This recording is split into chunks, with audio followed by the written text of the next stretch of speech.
अस्सलाम वालेकुम। आज 23 दिसंबर है और दिन है बुध का। बड़ी खबर सामने आई है। राना मुबशिर साहब सुनो टीवी पर अपना प्रोग्राम करते हैं, बड़े बाखबर सहाफ़ी हैं, बड़े ज़बरदस्त एंकर हैं। राना मुबशिर साहब ने ट्वीट किया है और इससे पहले हमारे दोस्त ज़ुबैर अली ख़ान ने भी ट्वीट किया है। और अब सोर्सेज ये बता रहे हैं कि इलेक्शन कमीशन ऑफ पाकिस्तान ने फैसला किया है कि वो सुप्रीम कोर्ट ऑफ पाकिस्तान से रजू करेंगे और सुप्रीम कोर्ट को ये बताया जाएगा कि इलेक्शन 8 फरवरी को नहीं हो सकते। ये बड़ी खबर है। इलेक्शन कमीशन ऑफ पाकिस्तान जिनकी चाल पहले बता रही थी, पहले नज़र आ रहा था कि election commission of Pakistan election नहीं करवाना चाहता या जो नून लीग चाहेगी वही इलेक्शन कमीशन ऑफ पाकिस्तान करेगा। और इसी से अंदाज़ा हो रहा था कि वो इलेक्शन कमीशन ऑफ पाकिस्तान जिसने 25 करोड़ के मुल्क में 13 करोड़ वोटर्स का इलेक्शन करवाना है, पाकिस्तान की तारीख का हसास तरीन ख़तरनाक तरीन इलेक्शन करवाना है, वो इलेक्शन कमीशन ऑफ पाकिस्तान हर चौथे दिन पूरा लाहो लश्कर अपना लेकर, पूरा अपना यहाँ से अमला लेकर चारों इलेक्शन कमीशन मेंबरान जाकर इमरान खान साहब और फवाद चौधरी साहब जो हैं उनके ऊपर फर्द जुर्म आयद करने के लिए अडयाला की ज़ियारत करने जाते हैं। अडयाला जाते हैं, इमरान खान की ज़ियारत करते हैं, अडयाला का चक्कर लगाते हैं, पूरा दिन ज़ाया करते हैं। और इससे पहले भी बड़ी चीज़ें हैं। आपने देखा कि हल्का बंदियाँ जो उन्होंने की वो मुतनाज़ हुई। हल्का बंदियाँ के ऊपर इंटरनेशनल मीडिया ने लिखा कि नवाज शरीफ को फ़ायदा देने के लिए हल्का बंदियाँ की गई हैं। हल्का बंदियों के मामले की वजह से जो सुप्रीम कोर्ट बार है, पाकिस्तान बार ने जो है वो अपने अलामिया जारी किए, इनके खिलाफ मामला अदालतों में गए। इन्होंने जो मुतनाज़ा फैसला किया रिटर्निंग ऑफिसर ब्यूरोक्रेसी से लिए, उसको PTI ने चैलेंज किया, वो नोटिफिकेशन मुअत्तल हुआ। सुप्रीम कोर्ट ने उस नोटिफिकेशन को बहाल किया। सुप्रीम कोर्ट ने कहा कि ब्यूरोक्रेट ही इलेक्शन करवाएंगे। सुप्रीम कोर्ट ने सफाइयाँ दी ब्यूरोक्रेट्स की, काजी फैसल साहब ने सफाइयाँ दी ब्यूरोक्रेट्स की। और फिर उन ब्यूरोक्रेट्स के बारे में खुद इलेक्शन कमीशन ऑफ पाकिस्तान ने ये लेटर लिखा चीफ सेक्रेटरी को कि जनाब हमारे आरओज जो ब्यूरोक्रेट्स हैं, जो एग्जेक्टिव के मातहत हैं, सूबाई और वफाकी एग्जेक्टिव के मातहत हैं, ये ब्यूरोक्रेट्स मुकम्मल तौर पे इलेक्शन साफ शफाफ कराने में नाकाम हो गए हैं। आइन की खिलाफवर्जी हो गई है, कानून की खिलाफवर्जी हो गई है, इलेक्शन एक्ट की खिलाफवर्जी हो गई है, इलेक्शन कमीशन के अहकामात की खिलाफवर्जी हो गई है। इसके अलावा आज चीमा को इलेक्शन कमीशन हटाने का कहता है तो उसको बड़ी मुश्किल से हटाया जाता है। IG को और चीफ और DC इस्लामाबाद को हटाने का कहा जाता है तो उसको हुकूमत नहीं हटाती। और इलेक्शन कमीशन 3-4 माह से 5 माह से कह रहा है लेकिन उनको नहीं हटाया जा रहा। Election commission of Pakistan article 220 के तहत अपने इख्तियारात इस्तेमाल करने की बजाय इलेक्शन कमीशन चिट्ठियों पे चिट्ठियों, खत पे खत लिख रहा है और मोहब्बत नामे और शिकवे नामे और ये लेटरबाजी यहाँ पर चल रही है। हालांकि इलेक्शन कमीशन के पास अदालतों वाले इस्लाम इख्तियारात हैं, वो कंटेम्प्ट नोटिस कर सकते हैं, वो कोई भी बात हुक्मन मनवा सकते हैं, तमाम इदारे पाबंद हैं इलेक्शन कमीशन को जो है वो सपोर्ट करने के, ओबे करने के, असिस्ट करने के इलेक्शन के मामले में। लेकिन वाज़े तौर पे नजर आ रहा था अब जब बल्ले का निशान मिला है, बल्ले के निशान मिलने के 24 से 36 घंटे के अंदर अंदर इलेक्शन कमीशन ऑफ पाकिस्तान से इतलात आ रही है कि election commission of Pakistan supreme court of Pakistan जा रहा है और सुप्रीम कोर्ट को जाकर बताया जाएगा कि 8 फरवरी को इलेक्शन नहीं हो सकते।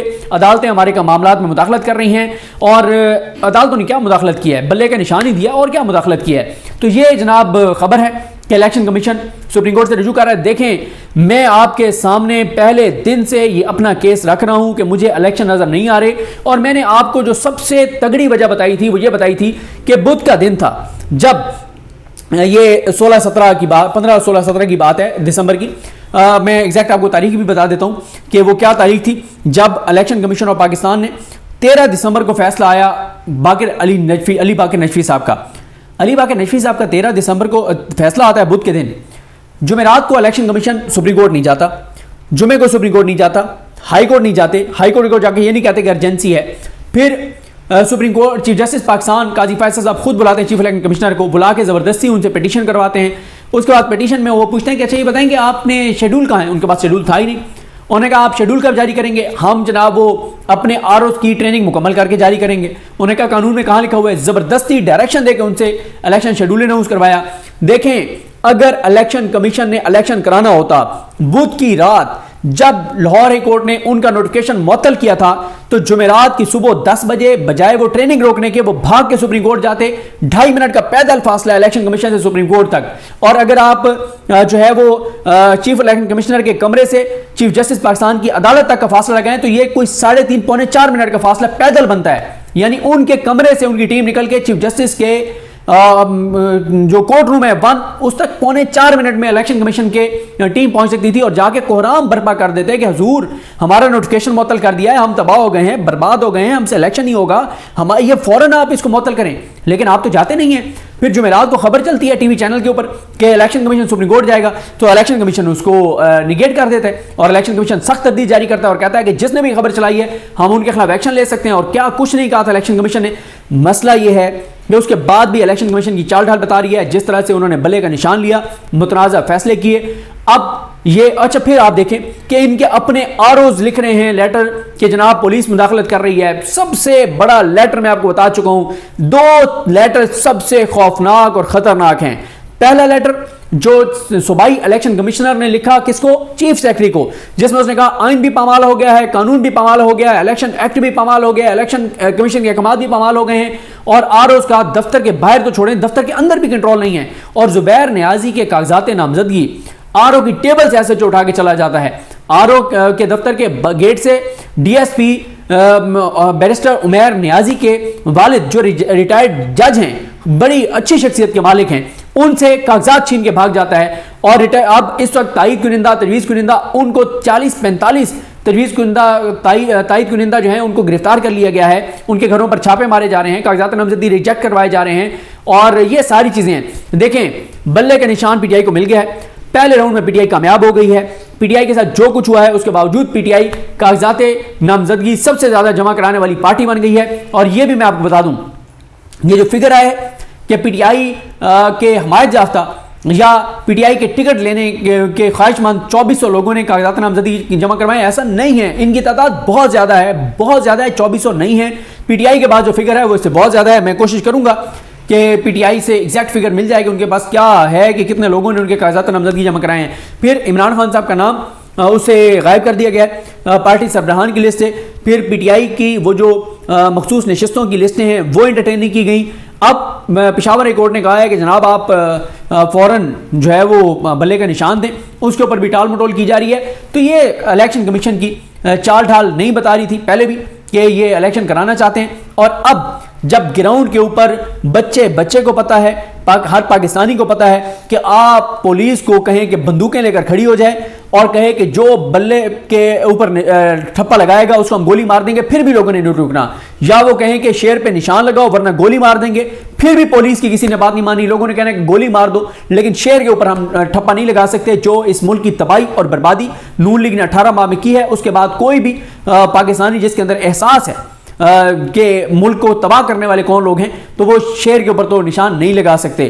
तो इसलिए इनको पता है कि 70-80% लोग इस वक्त कहां पे खड़े हैं। नवाज शरीफ की मुखालफत है, नफरत है, और सूरत हाल बहुत गंभीर है। और सारी इन चीज़ों में जो है वो अब आपने देख लिया, सिकंदर तो राजा साहब खुद डिफाल्टर निकल आए हैं। ये चीज़ें, हालात, मामलात बहुत गंभीर हैं, ख़राब हैं। नून लीग के लिए किसी तरह से कोई गुंजाइश नहीं है ग्राउंड के ऊपर, इसलिए इलेक्शन मुलतवी होने जा रहे हैं। इलेक्शन कमीशन जा रहा है, राना मुबशिर साहब ने ये खबर दी है। और राना मुबशिर साहब से पहले मोहम्मद जुबैर जो है, जुबैर अली खान हमारे दोस्त जो हैं, उन्होंने भी जो है वो ट्वीट किया और उन्होंने भी बताया है कि election commission supreme court of Pakistan जा रहा है। अब अगला हफ्ता जो है वो बड़ा इंपॉर्टेंट होगा, क्योंकि 13 जनवरी फाइनल लिस्ट जारी करने की और साथ ही जो निशान अलर्ट करने की तारीख है, 13 जनवरी फाइनल डेट है। उसके बाद तो फिर गुंजाइश नहीं रहेगी। तो इससे पहले इलेक्शन कमीशन का देखें ना, हल्का बंदियां कलदम हुई कुछ अदालतों से, उसको चैलेंज ही नहीं किया था इलेक्शन कमीशन ने, हाथ पे हाथ रख के बैठे रहे। वो तो सुप्रीम कोर्ट ने उनको कहा कि भाई मामला लेके आए हमारे पास, जो खास तौर पर लाहौर हाई कोर्ट वाला है तब वो लेके गए, हल्का बंदियों वाला मामला फिर भी नहीं लेके गए। ये तो सुप्रीम कोर्ट का फैसला आया कि हल्का बंदियों के ऊपर जो है वो सुप्रीम कोर्ट ने कहा कि अब ये इलेक्शन के बाद देखेंगे। फिर इसी तरह से आप ये देखें कि सुप्रीम कोर्ट के 3 फैसले हैं, 8 फरवरी का इलेक्शन, फिर ये जो आरओज़ को बहाल किया, तीसरा लेवल प्लेइंग फील्ड वाला। इलेक्शन कमीशन ने इन तीनों फैसलों के बावजूद लेवल प्लेइंग फील्ड पीटीआई को नहीं दी। और खुद इलेक्शन कमीशन का सूबाई इलेक्शन कमिश्नर, चीफ तो नहीं, चीफ इलेक्शन कमिश्नर तो वो तो सारे पूरे पाकिस्तान के हैं, सूबाई इलेक्शन कमिश्नर खुद ये बात लिख रहे हैं कि पीटीआई को लेवल प्लेइंग फील्ड नहीं मिल रही। और उससे खतरनाक वो लेटर जो कल योग वाला सामने आया है कि इलेक्शन मैनेजमेंट सिस्टम जो 40-50 करोड़ से तैयार किया गया है वो बैठ गया है, वो नाकाम हो गया है, रिजल्ट मैनेजमेंट सिस्टम बैठ गया है। कौन लोग थे भाई इसके पीछे, इस सिस्टम के ठेका किसके पास था?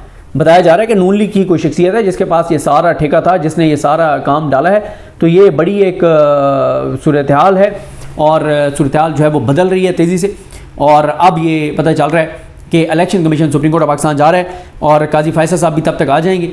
अब देखते हैं कि काजी साहब जो है वो इस हवाले से क्या करेंगे। तो बड़ी एक तेज़ी से पाकिस्तान की सियासी सूरत हाल बदल रही है। देखते हैं चीज़ें किस तरफ जाती हैं। मुझे अपनी दुआ में